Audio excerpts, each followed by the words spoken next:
Morning বন্ধুরা, welcome to মহুয়া বিশ্বাস blog. আশা করি তোমরা সবাই ভালো আছো, আমিও ভালো আছি। তো সকাল সকাল উঠে সব কাজটা সেরে আজকে যেহেতু একাদশীটা আমি করি, কেন ছেলে আর ছেলের বাপ করে না, তারা হচ্ছে ভাত খাবে, তাদের জন্য ভাত রান্না করবো। তো আসো, এই দেখো ভাতের মধ্যে আমি চাল ধুয়ে দিয়ে দিলাম, আর হচ্ছে এই যে আলু সিদ্ধ দেবো দেখে দুটো আলু ওদের জন্য সিদ্ধ দিয়ে দিলাম।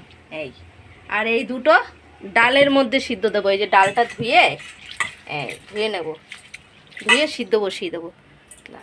জল তুলে নিই। তা আজকে হচ্ছে ওদের জন্য করব ডাল সিদ্ধ আর আলু সিদ্ধকে মাখিয়ে দেবো। আর যেহেতু কালকের আলু পটলের তরকারি আছে, সেটা দিয়ে ওরা খেয়ে নেবে।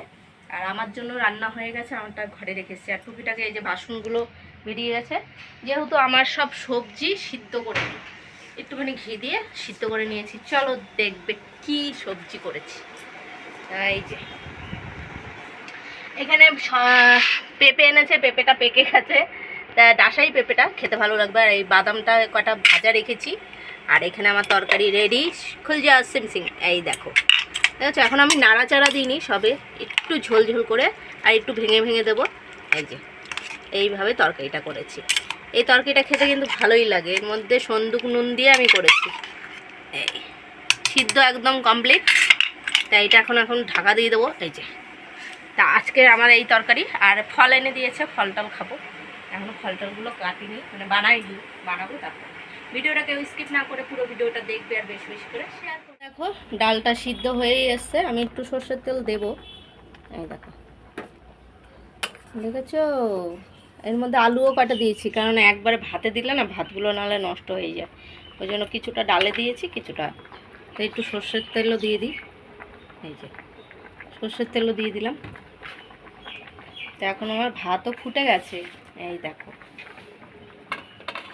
এই যে আমি তো এইভাবে দেখেছি যে গ্যাসটা আস্তে করে দিয়েছি, তো ওই জন্য। তা ভাত আর ডাল সিদ্ধ হচ্ছে। ভাত হয়ে গেছে, ভাতটা আমি উপরে উঠিয়ে দিয়েছি। আর এদিকে এই যে ডাল সিদ্ধটাও এখানে ঢেকে রেখেছি। আমি হাতটা ধুয়ে নিই, আর এগুলো সব বাসন কোসনগুলো নিয়ে যাবো ধোবো, কিন্তু আগে একটু আমি খেয়ে নিই, কারণ আমারও খিদে লেগেছে। এই যে তরকারি বেড়ে রেখে রেখেছি, এই দেখো। তো তরকারি খাবো, আর ফল টল এখন খাবো না, পরে খাবো। তো ফলের মধ্যে এই দেখো এনে দিয়েছে তোমার দাদাভাই পেঁপেটা এনেছে কাঁচা, কিন্তু পেকে গেছে, কালার হয়ে গেছে। তরমুজ এনেছে, আর এনেছে এই যে আপেল। তো এই শশা পাই নাই, আর শশার প্রচুর দাম, তাই না বলো? 100 টাকা কেজি। 100 টাকা কেজি। তো পাইনি যখন, আমি তাহলে এই দিয়ে খাবো। এখন এটা খেয়ে নিই আগে। হরে কৃষ্ণ। তো বন্ধুরা, এই যে দুপুরে ওদের খেতে দিয়ে দিয়েছি তোমার দাদাভাই আর ছেলেকে। তা আলু পটলের তরকারিটা আর বের করলো না, খাবে না।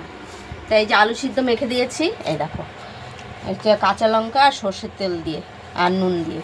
তাই আলু সিদ্ধ দিয়ে আর ডাল সিদ্ধ দিয়ে দুজনেই খাচ্ছে। এই পাইলে আর কারোর কিছু লাগে নাকি, তাই না?